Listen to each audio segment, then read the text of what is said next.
I, 30 years old, female, have been living with my best friend, 30 years old, female, since 2020. I own the house, and knowing she was going through a tough time, I opened my doors to her. She shared that she has kleptomanic tendencies. I appreciated being told. A few months later, I noticed that my Zaza was going missing. I confronted her, she denied, and blamed the other roommate we had. The third roommate left, and Zaza continued to go missing. After a trip to another country, she announced that she was pregnant. The announcement came just as I had a termination. I wanted to be happy for her, but the trauma and grief of my own situation kept me from being the friend that she needed me to be. As a gesture of kindness, I offered her the spare bedroom to host her baby rent-free. My bestie's baby is born, and it's a personal hell for me. Every time her baby cried, it haunted me and reminded me of my own decisions. We had spoken about her moving out, and she said around the time her baby turned 1, she would leave. I figured part of it was postpartum, but my bestie stayed in her bedroom with the baby for about 8 months. I confronted her about this. That's when she drops that Child Protective Services is involved because the house is disgusting and smells like cat pee. I lost it. Full anxiety attack while cleaning the house. A few months go by. Zaza is still going missing, and money as well. No update from Child Protective Services. She is on the social housing list at this point, still in her bedroom with the baby. I'm getting ready to confront her again about being in the room all the time when she drops a last-minute trip out of the country. She informed me once she got back from her trip that Child Protective Services threatened to take her baby because the house has not improved. At this point, I'm wary. There hasn't been any written evidence of Child Protective Services being involved. I called them directly to see if I had any rights to be informed. Child Protective Services stated that they could not share anything due to confidentiality. I had a firm talk with my bestie. If Child Protective Services is telling her that it is an unfit environment for a child, then she needs to leave. She assured me that it would be fine until social housing finds her a new place to live. It's now 4 days shy of her child being born. Shy of a full year, I've been silently tormented by living with a baby. Zaza and Money are still missing. I can feel myself at the end of my rope. We get into an argument about the garbage and the dishes. I tell her, the simplest solution is for you to leave. She says, is this really worth losing our friendship over? I explain that I need to have the physical space around me to heal and be by myself. The conversation simmers down.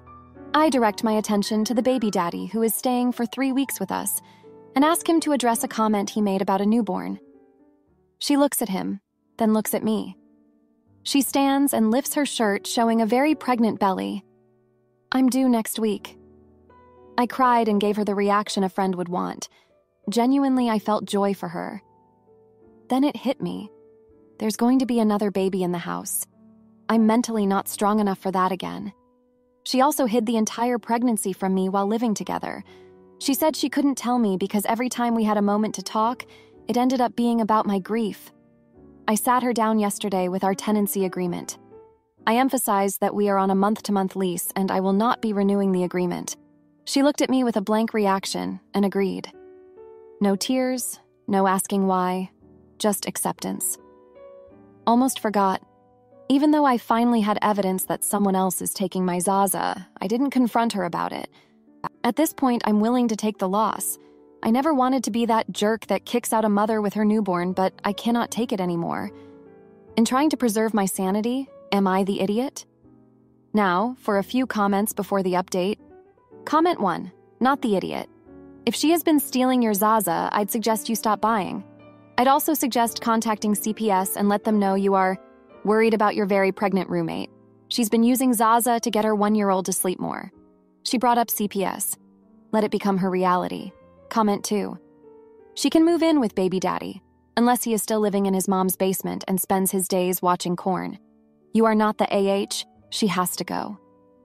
If Child and Family Services, CFS, is unhappy with her housing situation, she has to go.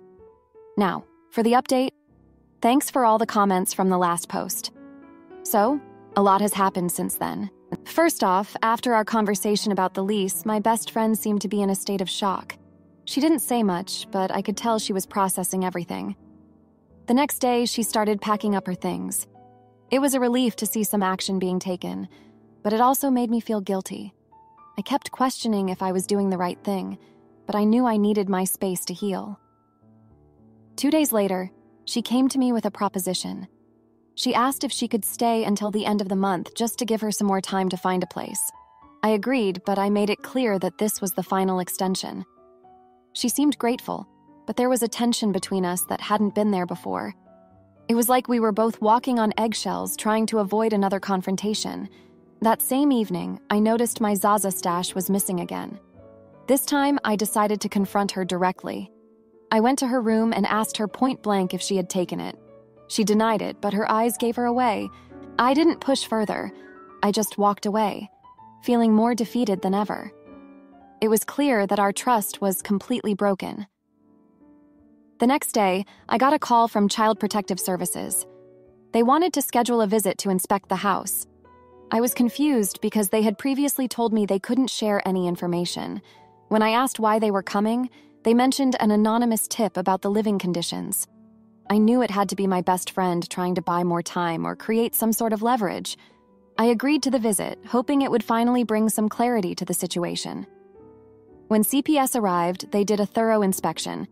They noted the cleanliness of the house and the condition of the rooms. They even spoke to my best friend and her baby daddy. After the inspection, they pulled me aside and said that while the house was in decent condition, they were concerned about the tension between us and how it might affect the baby. They suggested that it would be best for everyone if my best friend found another place to live as soon as possible. That night, I had a long talk with her. I told her about the CPS visit and their recommendations. She seemed resigned and said she understood. She also admitted that she had been the one taking my Zaza and money, blaming it on her kleptomania and the stress of her situation. I was angry, but I also felt a strange sense of relief. At least now, everything was out in the open. The following day, she started making calls to find a temporary place to stay. She managed to secure a spot at a women's shelter that also provided support for mothers and their children. It wasn't ideal, but it was a step in the right direction. She thanked me for everything and apologized for all the trouble she had caused. I could see the sincerity in her eyes, but it didn't erase the months of stress and heartache. As she packed up the last of her things, I couldn't help but think about how we got here. We had been best friends for years, and now it felt like we were strangers. I remembered a time when we were inseparable, sharing secrets and dreams. But life had a way of changing things, and sometimes those changes were too much to handle. I also thought about my own journey, the grief of my termination, the constant reminders of what could have been, and the struggle to find peace in my own home. It was a lot to bear, and I realized that I needed to focus on my own healing. I couldn't be the friend she needed if I was falling apart myself. The day she left, I felt a mix of emotions. There was relief, but also a deep sadness. I watched her drive away, knowing that our friendship would never be the same. But I also knew that this was a necessary step for both of us. We needed to find our own paths, even if it meant walking them separately. In the days that followed, I started to reclaim my space. I cleaned the house from top to bottom, getting rid of anything that reminded me of the past year. It was therapeutic, a way to start fresh. I also reached out to a therapist to help me work through my grief and the trauma of the past year. It was time to focus on myself and my own well-being. As for my best friend, we still keep in touch. She's doing better, and the shelter has provided her with the support she needs. She's on the waiting list for social housing, and it looks like she'll have a place of her own soon. Our conversations are brief and polite, but there's a distance between us that wasn't there before. Maybe in time we can rebuild our friendship. But for now, we both need to heal. Thanks for reading. Am I the idiot for letting my ex's mom join my book club and causing drama with his fiancé? I, 28-year-old female, dated Jim, 29-year-old male, when I was 24. We separated when I was 25, and I haven't talked to him much after that, but I still sometimes speak to his parents, especially his mom, whom I have even introduced my father-in-law to, as they both love gardening. Now, I have been running a small book club from my university days, with just a couple of lovely women, and we gather in my home library and talk about books on witchy or historical fiction. We also talk about gardening and old folk tales, and I just consider it a very fulfilling hobby. Jim's mom, let's call her Amy, asked me last month if she could join my book club, as my father-in-law had mentioned it to her when they were chatting at the nursery. She thought it sounded great, and I said yes, and I didn't think Jim would mind. Also, it wasn't his business. Amy then joined one session and gushed about it to her husband, who mentioned it to Jim. Now the problem started there. I later learned that Jim's parents are not fond of his fiancée Beatrice, 30-year-old female. Jim's dad thinks Beatrice has nothing in common with their family.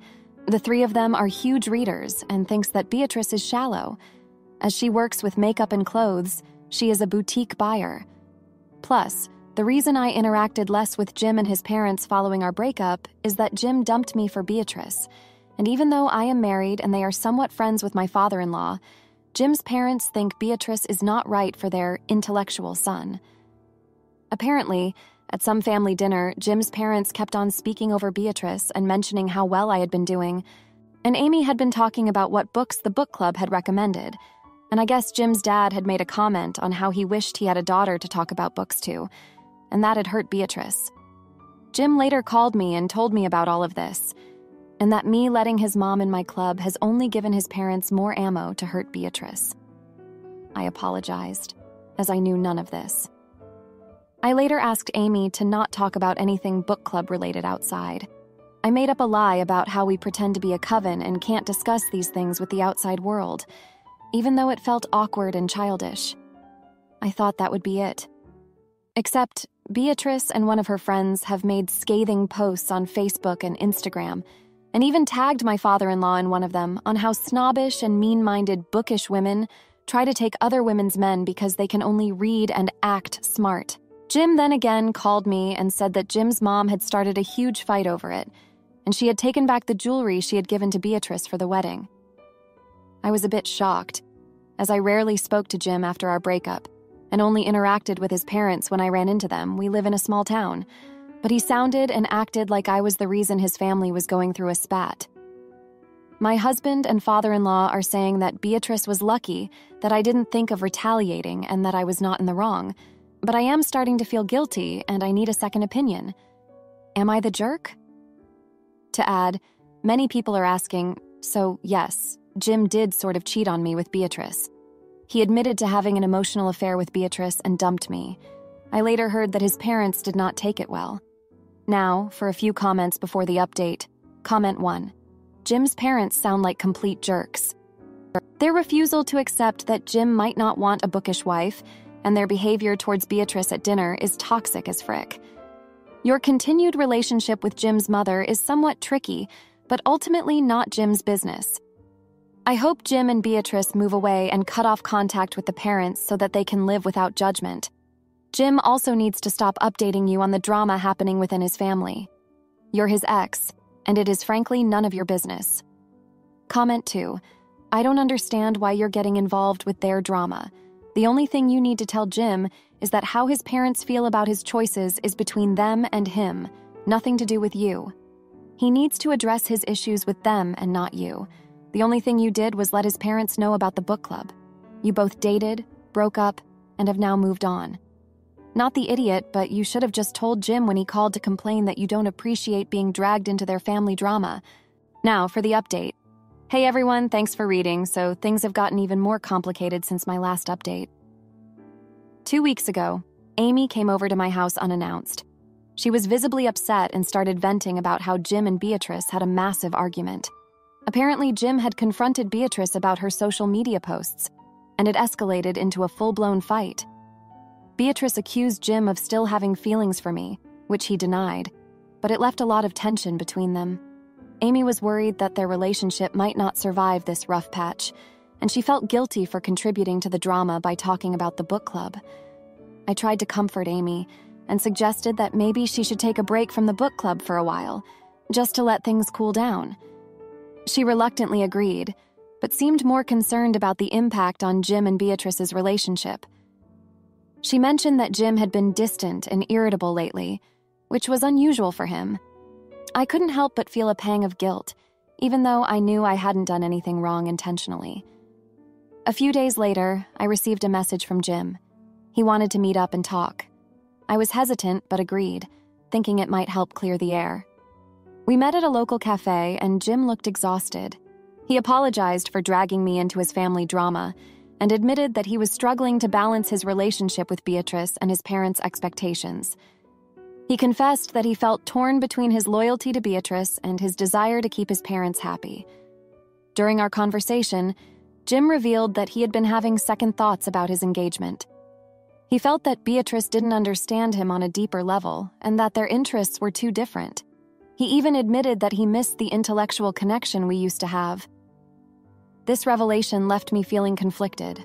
On one hand, I felt sorry for Jim, but on the other hand, I couldn't forget how he had hurt me in the past.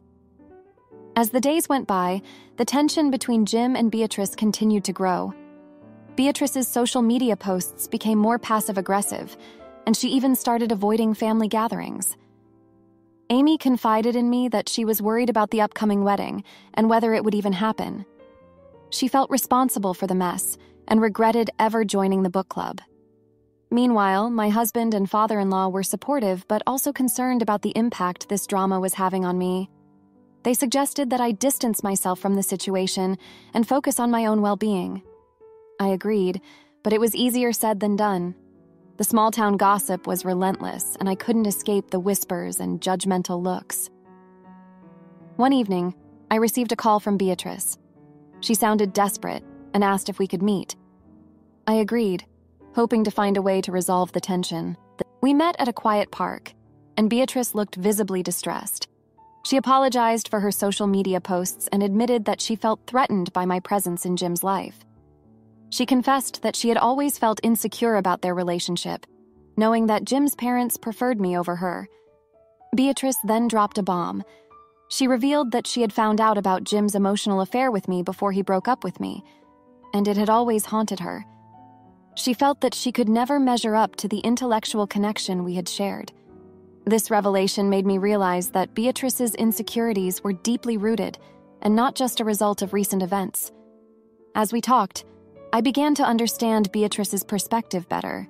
She felt like an outsider in Jim's family and believed that she could never win their approval. I assured her that I had no intention of coming between her and Jim, and that my interactions with his parents were purely coincidental. We agreed to keep our distance from each other and focus on our own lives. The next day, I received a call from Amy. She sounded relieved and told me that Jim and Beatrice had decided to go to couples therapy. They wanted to work on their issues and find a way to move forward. Amy thanked me for meeting with Beatrice and helping to diffuse the situation. She also mentioned that she would be stepping back from the book club for a while to give Jim and Beatrice some space. As things started to settle down, I couldn't help but reflect on the past few weeks. The drama had taken a toll on me, but it had also brought some clarity. I realized that I needed to set boundaries and focus on my own well-being. My husband and father-in-law were right. I couldn't let other people's issues consume me.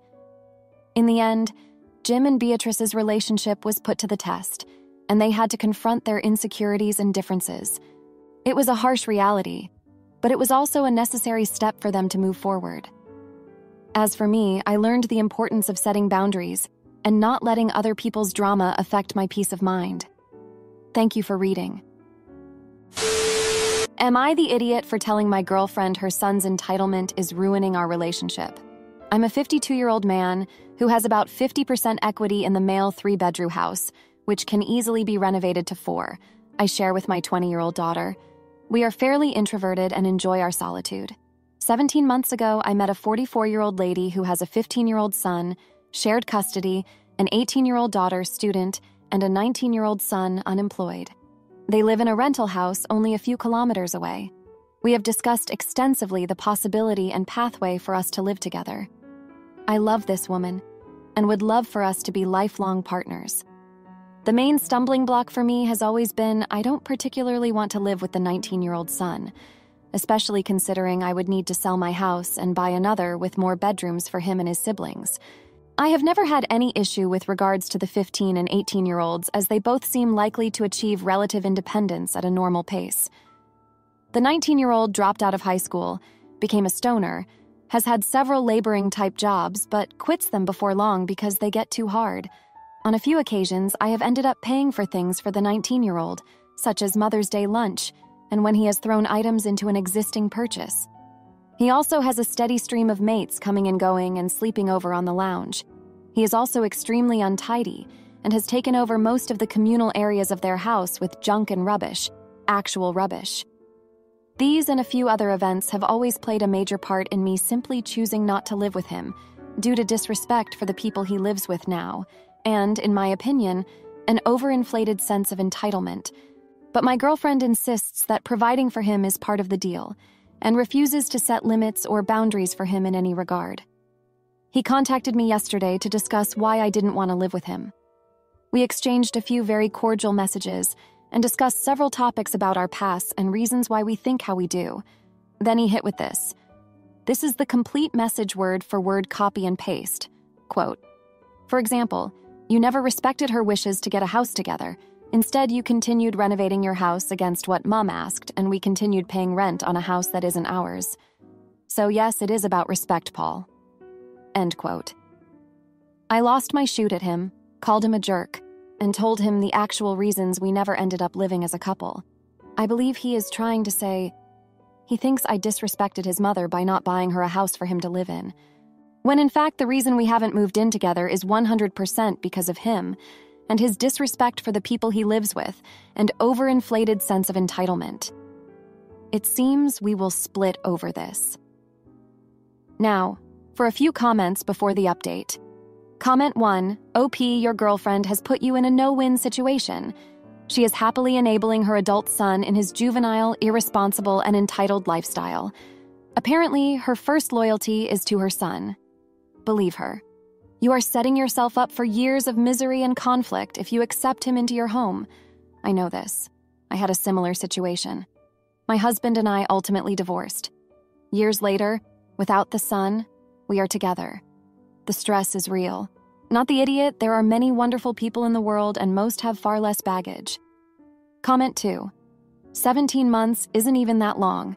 That is not even long-term status by today's standards. Cut and run while you still can. She may have many redeeming qualities, but you and I both know your kids, adult or not, come first in many ways. Do not get stuck subsidizing this stoner's lifestyle by giving them a house. Major red flag. Now, for the update. Thanks for all the comments from the last post. So, a lot has happened in the past month, and it's been a real roller coaster. After that heated exchange with her son, I decided to take a step back and really think about what I wanted. I love this woman, but the situation with her 19-year-old son was becoming unbearable. I needed to figure out if there was a way to make this work without losing my sanity. A week after the argument, my girlfriend and I sat down for a serious talk. I laid everything out on the table, explaining how her son's behavior was affecting me and why I couldn't see a future where we all lived together under one roof. She listened, but I could tell she was torn. She loves her son, and I understand that, but I needed her to see my side of things too. We ended the conversation without any real resolution, but at least we were talking. A few days later, I got a call from her 18-year-old daughter. She wanted to meet up and talk about the situation. I was hesitant at first, but I agreed. We met at a local cafe, and she surprised me with her maturity. She told me she understood my concerns and that she had been trying to talk to her brother about his behavior. She also revealed something I didn't know. Her brother had been struggling with depression and anxiety, which might explain some of his actions. This was a game changer for me. I had been so focused on his behavior that I hadn't considered there might be underlying issues. Armed with this new information, I decided to give it another shot. I reached out to her son and asked if we could meet up and talk things through. He agreed, and we met at a park. The conversation was tense at first, but eventually he opened up about his struggles. He admitted that he felt lost and didn't know what to do with his life. He also said he felt like a burden to his family, which was why he acted out sometimes. Hearing this softened my stance a bit. I realized that while his behavior was unacceptable, he needed help, not just criticism. I went back to my girlfriend and told her about the conversation. She was relieved that we were making progress, but she also admitted that she didn't know how to help her son. We decided to look into counseling for him, hoping that professional help might make a difference. In the meantime, I suggested setting some ground rules for his behavior if we were to live together. She agreed, and we started drafting a list of expectations and consequences. While all this was happening, My daughter was watching from the sidelines. She hadn't said much about the situation, but I could tell she was worried. One evening, she sat me down and asked if I was sure about this. She reminded me that our home was our sanctuary and that bringing in more people, especially with all the drama, could change everything. She wasn't against the idea, but she wanted me to be sure. Her words hit me hard. I realized that I had been so focused on my relationship that I hadn't considered how it would affect her. I decided to have a family meeting with my girlfriend and her kids. We all sat down in my living room and talked about our concerns, expectations, and hopes for the future. It was a long and emotional conversation, but it was necessary. By the end of it, we had a tentative plan in place. Her son agreed to start counseling and follow the ground rules we had set. My girlfriend promised to be more proactive in setting boundaries, and I assured everyone that I would do my best to be patient and understanding. But then, something unexpected happened. My girlfriend's ex-husband, the father of her kids, reached out to her. He had heard about the situation and wanted to help. He offered to take their son in for a while, giving him a change of environment and a chance to reset. This was a huge relief for everyone. Her son agreed to go, and within a week he was packed and ready to move in with his dad. With her son temporarily out of the picture, my girlfriend and I decided to take things slow. We didn't rush into moving in together, but instead focused on strengthening our relationship and supporting her son from a distance. We also made sure to spend quality time with our respective kids, ensuring they felt secure and valued. During this time, I learned more about my girlfriend's past. She had been a single mom for most of her kids' lives, working multiple jobs to make ends meet. Her ex-husband had been largely absent, which explained why she was so protective of her son. She felt guilty for not being there for him as much as she wanted to be, and this guilt drove her to be more lenient with him. Understanding this helped me see her actions in a new light. As for my daughter, she started to warm up to the idea of blending our families. She saw the effort we were all putting in and appreciated that we were taking things slow. She even offered to help with the renovations, suggesting we turn the extra room into a study or hobby space for everyone to use. So that's where we are now. It's been a challenging month, but I feel like we're finally making progress. We're not out of the woods yet, but at least we're moving in the right direction. Thanks for reading. If you liked this video, you'll probably like these too. Also, while you're here, please consider subscribing. It's your support that keeps this channel alive and allows me to make better and longer videos. Have a great day.